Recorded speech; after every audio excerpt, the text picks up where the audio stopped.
10절 말씀 보면은 스마야라는 사람이 나옵니다.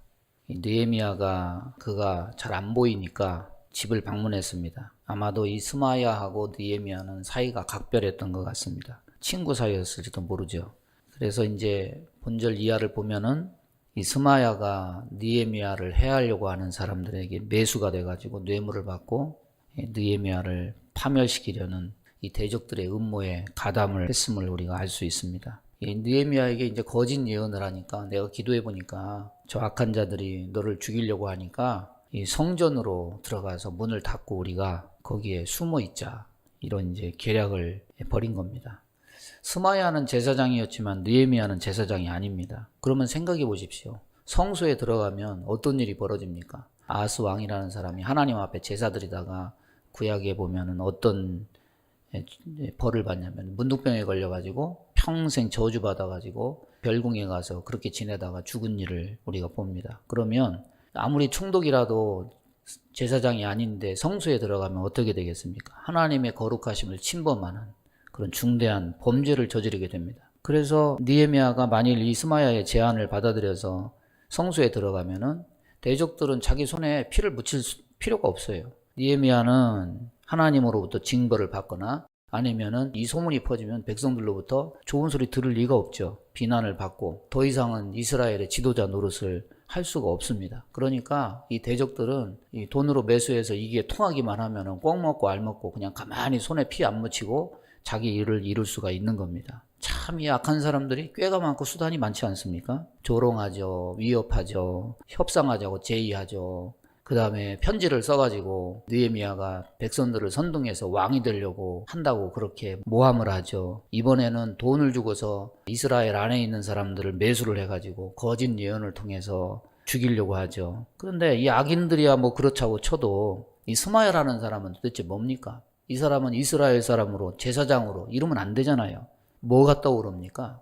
예수님의 제자인데 은 30에 눈이 멀어서 스승을 돈 주고 팔고 가룟 유다의 모습을 여기서 보게 되죠. 그러니까 인간이 얼마나 신뢰할 수 없는가. 도처에 우리가 신뢰할 만하다 이렇게 생각하지만 예레미야를 통해서 하나님이 하신 말씀대로 만물보다 거짓되고 부패한 것이 사람의 마음이다. 우리는 이것을 알 수가 있습니다. 그래서 우리가 인간을 믿고 의뢰하고 의지하는 것은 안 될 말입니다. 성경이 인생을 의지하지 말라. 물론 뭐 다른 사람 믿지 말라니까 다른 사람하고 다 단절하고 살라 이 말은 아니에요. 여기서 말하는 바는 우리가 서로 돕고 서로 협력하고 그렇게 살지만 인생은 전심으로 믿고 따를 만한 그런 존재가 되지 못한다. 이것을 우리에게 말하고 있는 겁니다. 우리가 진심으로 의지하고 따를 분은 누구냐? 그건 하나님밖에 없어요.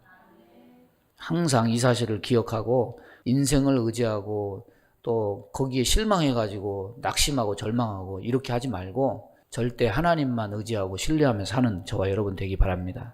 11절 보면 성전의 외소로 피신하여서 생명을 보존하라. 이 스마야의 권고에 대해서 느헤미야가 답변하는데, 나 같은 자가 어찌 도망하며 나 같은 몸이면 누가 외소에 들어가서 생명을 보존하겠느냐.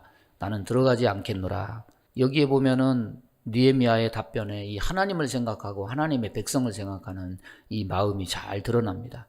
나 같은 자가 어찌 도망하며, 이 말은 무슨 말이냐면 지금 느헤미야의 그 지위, 총독이라는 지위, 백성들의 지도자라는 지위를 얘기하는 겁니다. 백성들의 모범이 되어야 될 내가 어떻게 도망갈 수 있느냐, 이것을 얘기하는 겁니다. 만약에 비겁하게 자기 혼자 몸 살겠다고 도망해서 숨는다면은 예루살렘 성벽 공사가 중단될 거 아닙니까? 그러니까 나 같은 자가 어찌 도망하며, 이 말은 나는 도망하며 숨는 일을 하지 않겠다, 이것을 얘기하는 겁니다. 또 나 같은 몸이면 누가 외소에 들어가서 생명을 보존하겠느냐, 이 말은 내가 제사장 신분이 아니니까 성소에 들어가면 생명을 보존할 수 없다는 말인 동시에 자기 생명 보존을 위해서 제사장이 아닌데도 불구하고 성소에 들어가서 하나님의 전을 더럽히는 그런 일을 할 수 없다, 이 말이죠. 그러니 백성들을 위한 말이기도 하고 하나님 앞에 자기 신분을 깨닫는 말이기도 합니다.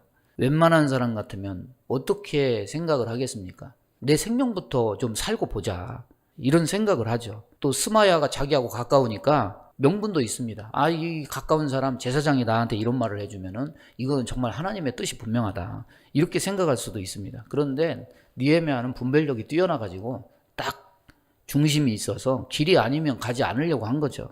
자기 목숨 부지하기 위해서 하나님 영광 가리고 하나님의 백성 낙심케 하는 일을 하려 하지 않은 겁니다. 그러면 성소에 안 들어갔다고 해서 스마야의 말대로 뭐 죽는 일이 생겼느냐? 아닙니다. 생명은 안전하게 하나님이 보장해 주셔요. 사람의 꾀가 살고 죽는 그것을 결정하지 않습니다. 하나님의 백성이 생명을 구원하는 방법은 이와 달라요. 성경은 우리가 주를 위해서 죽기를 각오할 때 생명을 보존할 수 있음을 가르칩니다. 누구든지 제 목숨을 구원코자 하면 잃을 것이요. 14절 보면은 자기를 두렵게 한 사람들의 이름을 여기서 주님께 고하고 저들의 행위를 기억해달라 기도합니다. 여기에 보면 이 성 안에 있는 적들이 스마야뿐 아니에요. 여선지자 노다야, 그 밖에 몇몇 선지자들, 하나님의 일을 한다는 제사장을 비롯해서 예언을 하는 몇몇 선지자들, 여선지자까지 몇 명이 그룹이 있어요. 이게 하나님이 보내신 참 선지자가 아니라 스스로 선지자를 자처한 거짓 선지자들, 이방의 대적들과 한통속이 돼가지고 하나님의 종 느헤미야를 두렵게 하려고 했습니다. 그런데 여기 보세요. 이 느헤미야가 이들을 어떻게 처리하느냐? 행정으로 처리하지 않고 자기의 지위로 처리하지 않고 누구에게 처리하느냐? 하나님께 처리를 맡겨요. 이게요, 이해가 안 되잖아요. 이들은 어떻게 보면 반역자 아닙니까? 지금 하나님의 큰 일을 방해하는 명분이 있잖아요. 매수 당해서 이렇게 했으니까 유다의 총독으로서 이스라엘 백성의 통치자로서 하나님 나라의 그 일을 방해했으니까 이거는 당연히 색출해서 저들을 사형을 시키든지 어떻게 할 권한이 있잖아요. 얼마든지 처단할 수 있습니다. 그러니까 총독을 음해하려고 했으니까 성벽 재건을 중단시키려고 했으니까 처단한다고 해도 문제가 될 것이 없어요.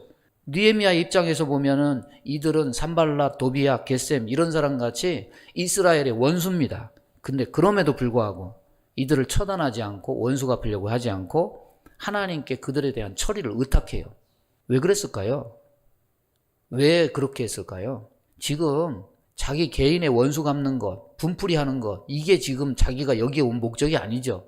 왜 여기에 왔습니까? 그의 사명과 목표는 지금 원수 갚는 데 있지 않고 나라를 재건하고 백성들을 하나로 규합하는 데 있어요. 그는 권리도 있고 명분도 있고 힘도 있고 지위도 있습니다. 그런데 그 힘이 중심으로 사용돼야 될 것은 원수 갚는 것에 있는 것이 아니라 성벽을 재건하는 것에 있어요.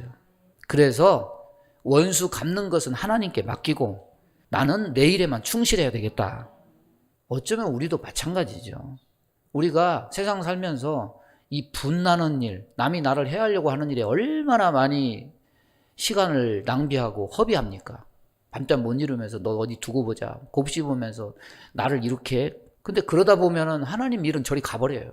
그건 1순위가 아니야. 이제는 1순위가 뭐냐면 내 분나는 거, 이거 복수하는 것에 시간을 다 허비하게 마련해요. 그런데 여기에 우리가 어떻게 처신해야 될 것도 여기에 가르쳐줘요. 원수 갚는 일은 하나님께 맡겨버리고 나는 내 일만 하자. 배신하고 우리를 낙심케 하는 일들 때문에 우리가 많은 시간과 정력과 감정을 낭비하면 안 된다. 아, 사람 미워하는 것도 낭비구나. 이렇게 우리는 깨닫게 되는 거죠. 쓸데없는 일은 다 하나님께 맡겨버리면 되겠구나. 나는 오늘 내게 하나님께서 주신 일에만 집중하면 되겠구나. 삶이요, 참 단순하고 명쾌합니다. 단순하고 명쾌하지 않습니까? 어떤 조롱과 위험과 시험과 타협과 제의와 어떤 것이 와도 다 탁탁탁탁탁 거절해버려요. 나는 내게 하나님께서 맡겨주신 일만 한다. 명쾌해요. 삶에서 보면 이런 삶을 살지 못하는 때가 얼마나 많습니까? 저는요, 이 느헤미야서 이렇게 보면서 느헤미야가 이렇게 멋진 사람인지 몰랐어요. 믿음도 멋지고 삶도 너무 멋지지 않습니까? 믿음은 태산 같고 삶에 쓸데없이 허비하고 낭비하지 않아. 그냥 명쾌해버려요, 그냥. 아, 이렇게 살아야 되겠다. 이렇게 사니까 하나님 앞에 멋진 사람이 되는구나. 여러분, 원수는 하나님께 맡겨버리고 우리는 우리 일만 하면 돼요. 그러면 세상 이렇게 편한 게 없어요. 오늘도 그렇게 사는 저와 여러분 되기를 주님의 이름으로 축원합니다.